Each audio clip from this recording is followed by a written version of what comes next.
semuanya, kembali lagi kita akan membahas terkait dengan topik-topik akuntansi. Untuk hari ini kita masih berfokus berbicara tentang akuntansi perusahaan dagang, khususnya terkait dengan penilaian persediaan, di mana penilaian persediaan yang akan kita bahas adalah metode FIFO atau First In, First Out. Oke, sebelumnya kita akan membahas terkait dengan apa sih yang dimaksud dengan persediaan yang ada di dalam perusahaan dagang. Lalu kemudian FIFO perpetual dan FIFO periodik. Mengapa dibedakan antara perpetual dan periodik? Di video sebelumnya saya sudah sempat jelaskan bahwa sistem pencatatan di perusahaan dagang terbagi menjadi dua, perpetual dan periodik. Oleh karena itu, penilaian persediaannya pun ketika kita memilih FIFO, maka ada dua juga metodenya, perpetual dan periodik. Untuk bagian yang pertama, kita lihat terlebih dahulu apa sih yang dimaksud dengan persediaan. Persediaan untuk perusahaan dagang itu hanya ada satu, yaitu persediaan barang dagang atau merchandise inventory. Yang biasanya persediaan barang dagang ini adalah kita beli dan langsung kita jual tanpa diubah bentuknya sama sekali atau tidak ada proses produksi di dalamnya. Sementara untuk perusahaan manufaktur, dia memiliki 3 jenis persediaan, yaitu persediaan barang jadi, persediaan barang dalam proses, dan persediaan barang mentah atau bahan baku. Untuk persediaan barang jadi, itu berarti adalah tahap akhir produk yang nantinya akan dijual oleh perusahaan. Sementara barang dalam proses, itu berarti barang yang masih setengah jadi. Dan untuk barang mentah itu sendiri, itu berarti adalah merupakan bahan bakunya untuk bisa diproses dan menghasilkan barang jadi. Nah, kita akan masuk ke bagian yang kedua terkait dengan FIFO untuk sistem pencatatannya adalah perpetual. Kita lihat di sini, FIFO, kepanjangannya adalah first in, first out. Berarti barang yang pertama diterima atau barang yang pertama masuk akan pertama dikeluarkan oleh perusahaan. Nah, untuk perhitungan cost of goods sold-nya berarti unit yang terjual itu atau unit yang keluar dari perusahaan itu akan dihitung berdasarkan harga beli persediaan yang masuk paling awal. Agar lebih jelas tergambar, kita akan lihat contoh soalnya di sini. PT Sukamakmur mempunyai data pembelian dan penjualan ballpoint. Di sini ada dari tanggal 1 Januari sampai dengan tanggal 30 Januari dengan berbagai macam transaksi, ada purchase dan ada sales, serta ada pencatatan inventory beginning. Inventory beginning ini adalah inventory ending yang dibawa dari periode sebelumnya, sehingga menjadi awal atau beginning di periode saat ini. Dia memiliki unitnya dan ada biayanya atau unit cost-nya. Untuk purchase pun demikian, ada harga belinya. Dan untuk sales, ini berarti menunjukkan harga jualnya. Harga jual jelas berbeda dengan harga pokok penjualan. Bagaimana sih sistem pencatatan perpetual untuk penilaian FIFO? Kita lihat di sini ya. Pada tanggal 1 Januari, berdasarkan contoh soal tadi, kita punya saldo awal atau inventory beginning.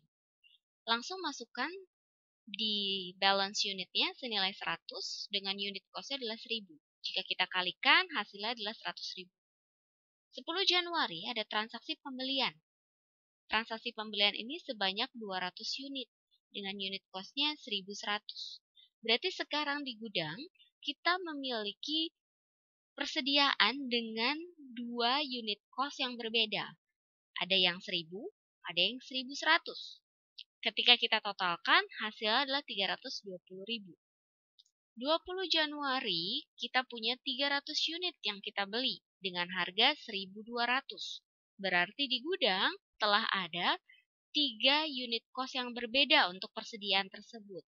Ada yang harganya 1.000, ada yang 1.100, ada yang 1.200. Kita totalkan ini semua, hasilnya adalah 680.000.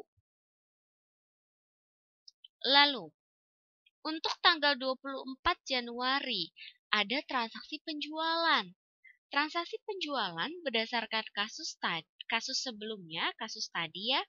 Di sini terlihat penjualannya adalah 550 unit.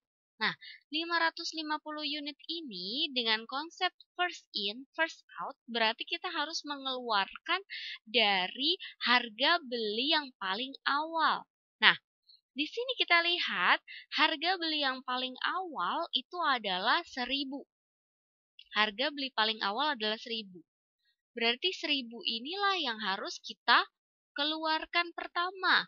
Karena unitnya hanya 100, berarti belum memenuhi jumlah 550. Sehingga masuklah ke unit cost yang kedua dengan harga 1100. Dan ternyata baru 200.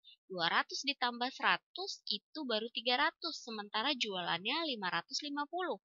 Sehingga masih kurang 250 unit. 250 unit ini kita ambil dari unit cost 1200. Sehingga dari unit cost 1200 ini di gudang hanya tinggal tersisa 50 unit dengan unit cost 1200. Jika kita total hasilnya 60.000. Di tanggal 30 Januari ternyata ada pembelian lagi sebanyak 400 unit dengan nilai unit cost-nya 1.300. Sehingga di gudang ada dua jenis unit cost, 1.200 dan 1.300 untuk 50 dan untuk 400. Jika di total hasilnya 580.000. Sekarang kita akan identifikasi mana yang termasuk ending inventory. Nilai 580.000 inilah yang merupakan ending inventory di bulan Januari. Sementara nilai COGS-nya dari mana? Nilai unit yang laku terjual atau harga pokok penjualannya. Ini kita akan kalikan masing-masing. 100 dikali dengan 1000, 200 kali 1100, dan 250 dikalikan 1200. Sehingga ketemu hasilnya 620.000. Berarti tidak serta-merta kita langsung kalikan dengan harga jualnya. Karena sekali lagi harga jual itu berbeda dengan harga pokok penjualan. Nah, berarti apa fungsi dari harga jual itu ya? Fungsi dari harga jual tersebut adalah kita bisa menghitung gross profit-nya dengan cara 550 ini ya, 550 unit terjual ini kan dijual dengan harga 2.000. Dikurangin dengan COGS 620.000 sehingga didapatkan hasil 480.000. Itu adalah gross profit-nya. Oke, kita akan lanjutkan bagaimana jika perusahaan memilih untuk mencatatkannya dengan sistem periodik. Bagaimana proses perhitungan FIFO-nya? Untuk proses perhitungan FIFO periodik, di sini terlihat bahwa perusahaan tinggal menjumlah keseluruhan data purchase dengan data inventory beginning atau inventory awal. Dari data ini akan tercipta nilai cost of good available for sale atau barang tersedia untuk dijual. Nah, karena sistem periodik di mana perusahaan atau akuntan perusahaan hanya mendatangi gudang itu di akhir periode, berarti ketika dia datangi gudang, dia akan tahu jumlah unit ending. Nah, kita sudah tahu unit yang dijual adalah sebanyak 550. Sementara di sini dilihat bahwa total dari unit yang tersedia untuk dijual adalah 400 ditambah 300 ditambah 200 ditambah 100. Berarti total adalah 1000. Nah, dari 1000 unit ini dan yang dijual adalah 550, berarti akan tersisa 450 unit. Kita datangi ke gudang, kita cek, kita hitung apakah ada 450 unit di gudang. Setelah selesai ternyata ada 450 unit, maka 450 unit ini akan kita nilai atau akan kita valuasi. Bagaimana cara penilaiannya? Kita akan menilai dengan menggunakan harga paling terakhir. Mengapa harga paling terakhir? Karena logikanya first in, first out. Berarti harga pertama pasti sudah out atau sudah dikeluarkan terlebih dahulu. Sehingga yang ada di gudang atau yang tersisa adalah harga terakhir. Berarti harga terakhir di sini 400 itu adalah 1.300. Karena kita harus mencapai angka 450, berarti 50-nya akan menggunakan harga yang kedua dari terakhir atau 1.200. Kita total di sini hasilnya adalah 580. Bagaimana cara untuk menghitung COGS-nya? Yaitu tinggal COGS dikurangin dengan ending inventory. Sehingga didapatkan hasil sebesar Rp620.000 untuk nilai COGS. Nah, gross profit-nya bagaimana kita menghitung? Tinggal sales revenue dikurangi dengan nilai COGS. 550 dikali 2.000 karena jual dengan harga 2.000 dikurangi dengan COGS 620.000 sehingga ketemu hasilnya 480.000. Jika kita lihat perhitungan antara FIFO periodik dan FIFO perpetual tidak ada perbedaan nilai baik untuk ending inventory-nya, baik untuk COGS-nya maupun untuk nilai gross profit-nya. Mau menggunakan sistem pencatatan perpetual atau periodik, tidak ada perbedaan. Untuk lebih jelasnya, kita akan lanjutkan dengan latihan soal. Di sini saya ada sebuah contoh. Ada transaksi dari 1 Januari sampai dengan 30 Januari, akan tetapi saya kelompokkan.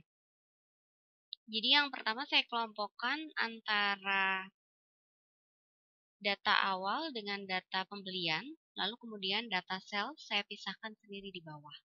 Nah, langkah yang pertama jika kita ingin membuat sistem pencatatan dengan menggunakan perpetual dan penilaiannya adalah FIFO, berarti kita harus urutkan terlebih dahulu tanggalnya.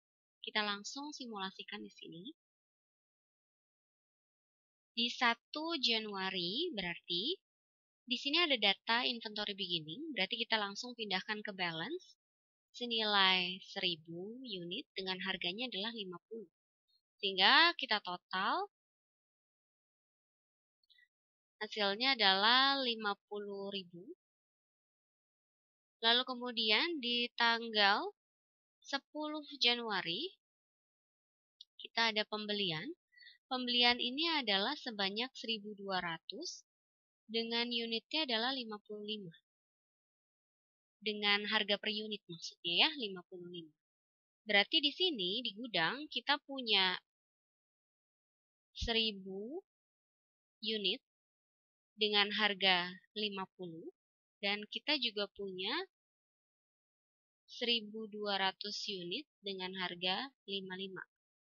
Berarti ini kalau misalnya kita jumlahkan hasilnya adalah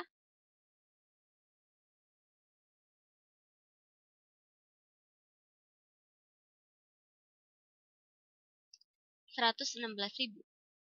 Lalu kemudian di tanggal 15 Januari, berarti ini saya tandai ya, 1 Januari, 10 Januari sudah kita kerjakan.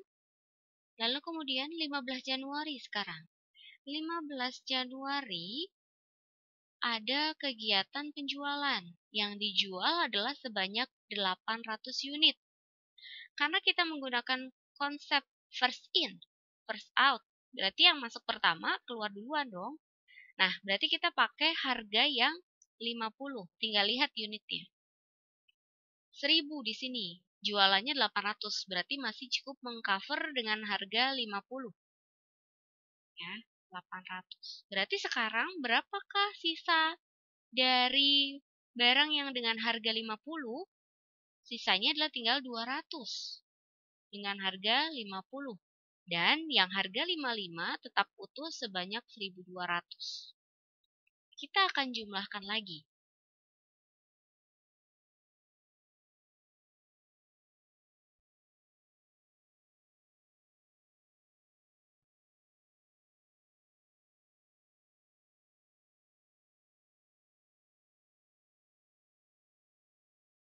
Oke, hasilnya adalah 76.000. Nah, transaksi selanjutnya adalah kita lihat di sini 20 Januari.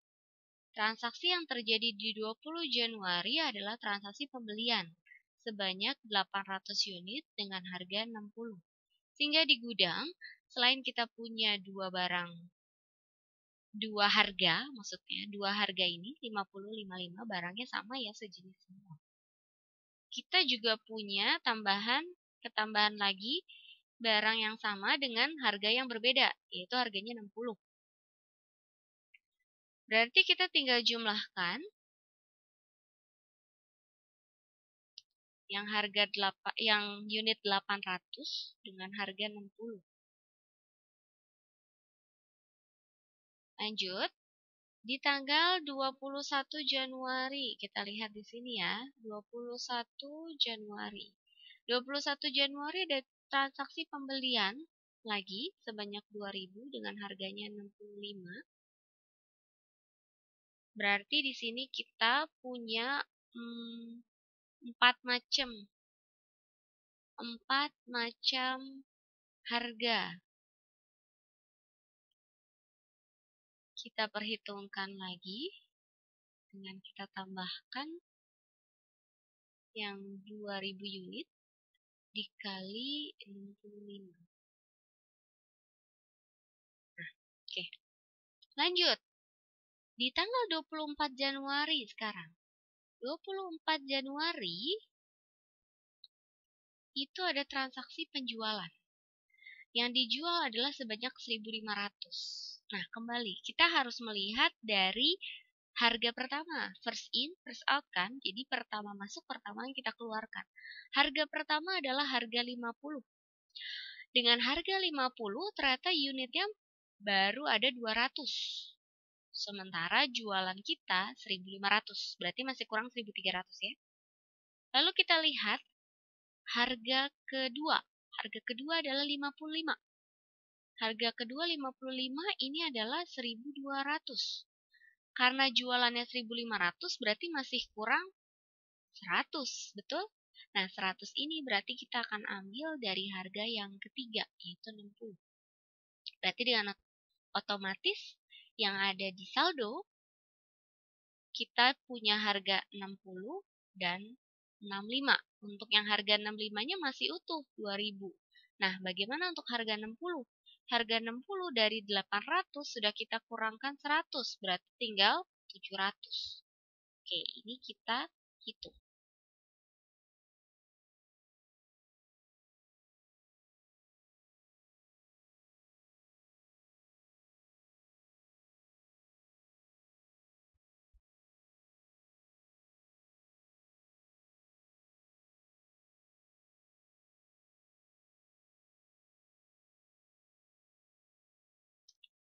Hasilnya adalah 172.000. Lanjut ke tanggal 30 Januari. Di tanggal 30 Januari pun transaksi yang terjadi ini adalah sales sebanyak 1.000 unit.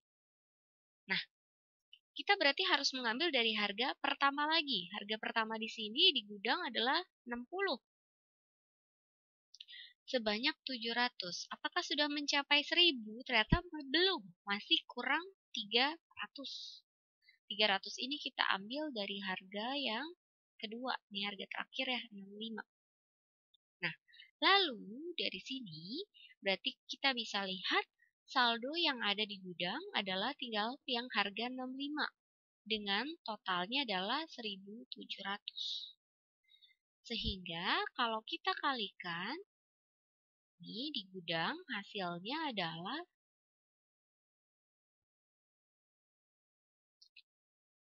110.500. Nah, ini akan menunjukkan nilai ending inventory.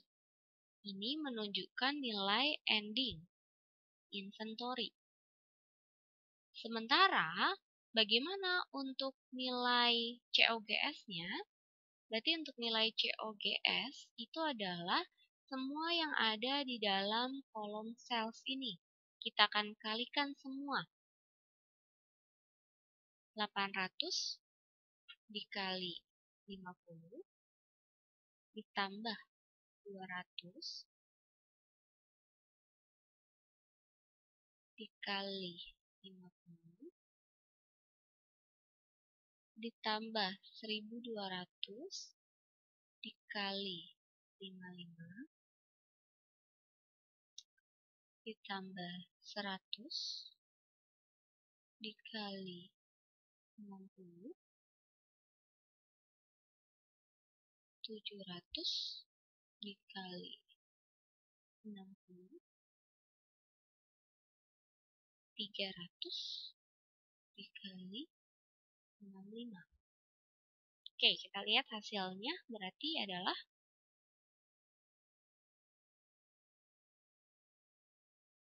183.500. Nah, bagaimana untuk menghitung gross profit-nya? Berarti kita lihat di sini. Di sini adalah nilai sales revenue-nya. Berarti kita bisa cari nilai sales revenue itu adalah sama dengan, kita kalikan ya, 800 dikali 70. Nah, barulah harga ini kita lihat ya untuk menghitung sales revenue. 1.500 dikali 71,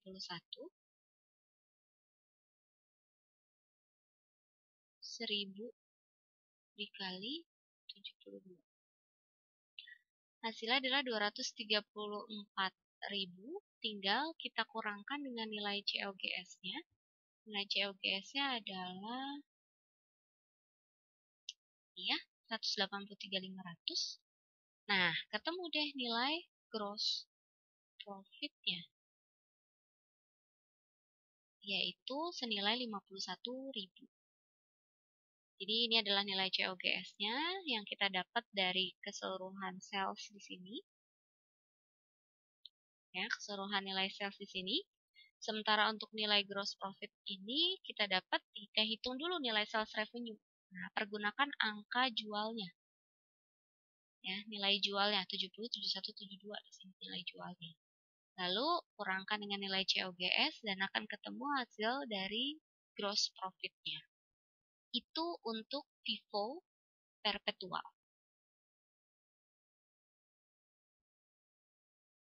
Oke, kita akan lanjutkan dengan FIFO periodik. Bagaimana dengan FIFO periodik? Dengan contoh kasus yang sama. Untuk FIFO periodik, berarti yang pertama kita harus hitung adalah nilai dari cogasnya atau cost of goods available for sale. Berarti di sini kita bisa hitung langsung karena cost of goods available for sale adalah inventory beginning ditambah keseluruhan purchase yang terjadi di perusahaan. Nah, kita langsung hitung. Di sini saya taruh ya nilai cogasnya. Nilai cogas itu berarti kita dapatkan dari 1000 ya, dikali dengan 50. Itu adalah untuk inventory beginning-nya. Lalu kemudian kita tambahkan dengan keseluruhan purchase ya.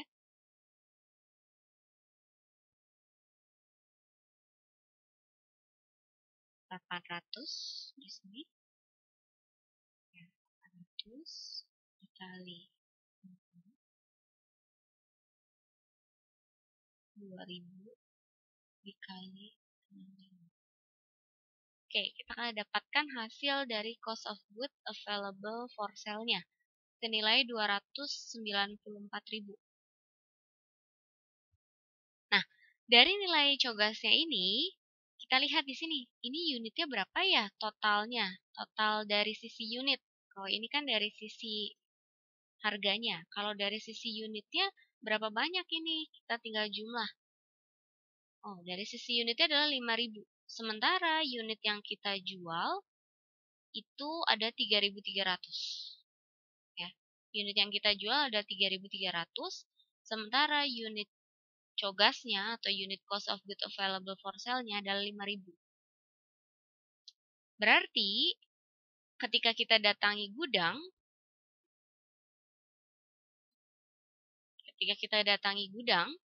itu harus bisa dipastikan bahwa nilainya harus 5.000 dikurangin 3.300. Harus ada 1.700. Ketika sudah dicek ternyata di gudang nilainya ada 1.700 nih, baru kita valuasi. Nah, cara valuasinya bagaimana? Karena konsepnya adalah first in first out, berarti nilai yang masuk pertama kali akan keluar pertama, sementara ending inventory ini kan yang masih diam di gudang.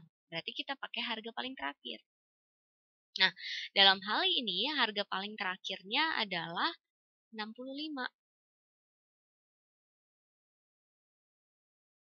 Oke, berarti di sini kita pakai harga 65. Nih, harga 65 ini ya kita gunakan.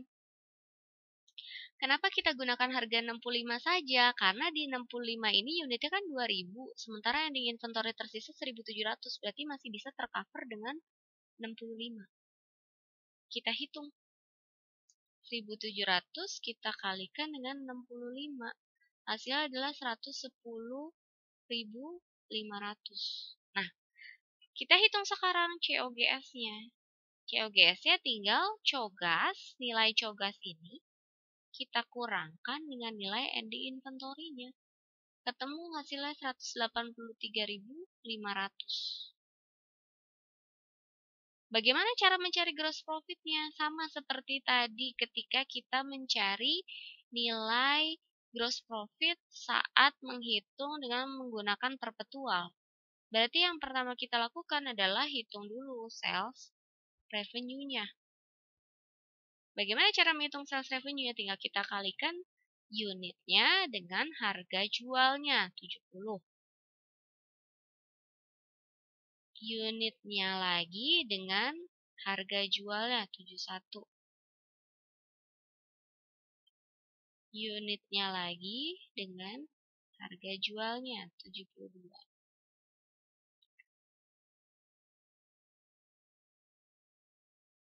Nah, lalu kemudian kurangkanlah dengan nilai COGS. COGS-nya adalah 183.500 ya.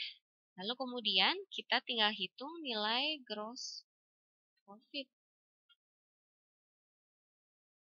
Gross profit-nya adalah 51.000.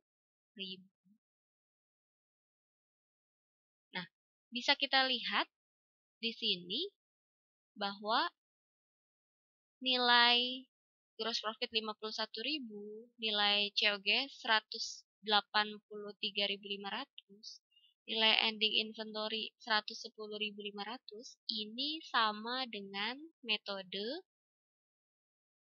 dari perpetual. Sekian terkait dengan video mengenai metode penilaian menggunakan first in first out. Sampai bertemu lagi di video selanjutnya. Salam!